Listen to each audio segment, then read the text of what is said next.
Hello, we are going to read Chapter 7 of The Skin I'm In today.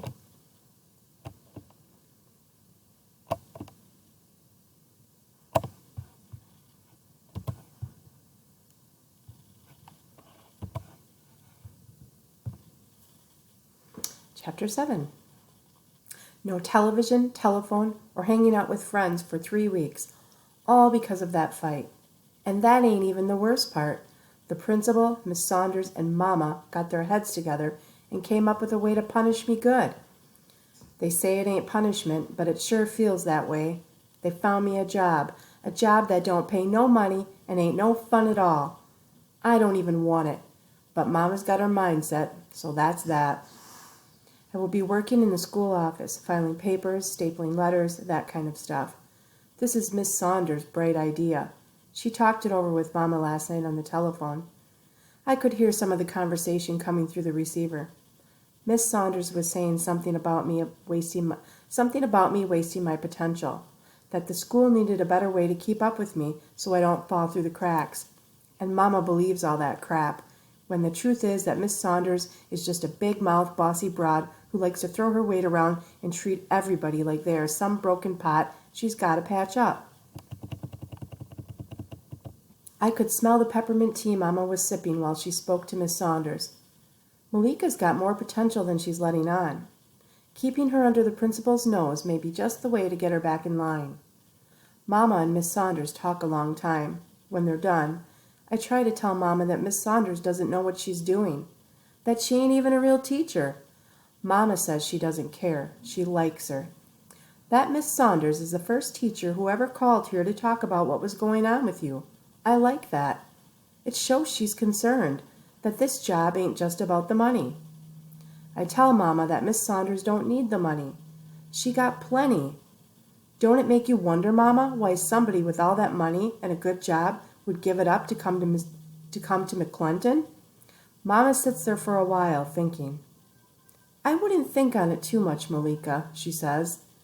She's here. That's the important thing. No way is Mama going to let me not work in that office. She even threatens me, saying if I try to get out of it, she will take away all my rights at home. So I figured, cool, I'll do it, and while I'm doing it, I will find out the real deal on Miss Saunders. Get all up in her business like she's in mine. Payback, you know. So on the first day I work in the office, I asked Miss Carroll, the secretary, about Miss Saunders. Miss Carroll likes to gossip, so I figure she'll tell me something. But Miss Carroll just stares at me with her arms crossed. You're here to work, right? Right, I say, biting on the dry skin hanging from my lip. Then do your work and stop minding grown folks' business. Maxine, the other girl working in the office, is acting like she's filing papers. I know she's listening, though. I leave Miss Carroll standing there with her arms folded, and I file my stuff like she says. Turns out, I don't need her to tell me about Miss Saunders. It don't take me long to start piecing stuff together from the other teachers. They complain about her every chance they get. If you ask me, that program doesn't work one bit, Mr. Mack, the science teacher, says. A school doesn't run like a corporation. Things don't happen at the snap of a finger or the drop of a pen. Change takes time. A bull in a china shop, that's what she is, Miss Benson, the librarian, says under her breath. She's not following the curriculum the way it's laid out.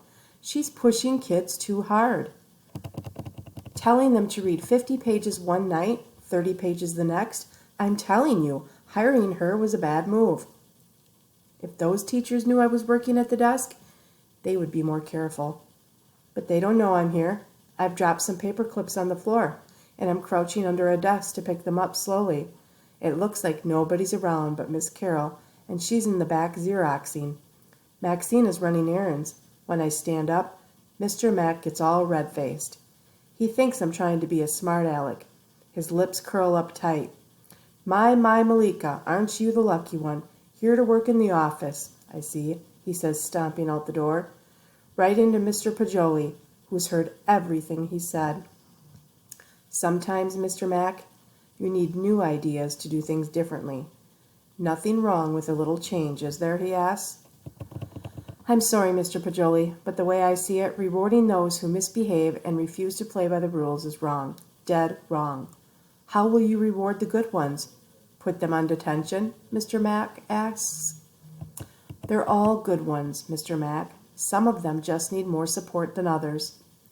Mr. Mack makes a clicking noise with his tongue. He and Miss Benson walk down the hall together side by side.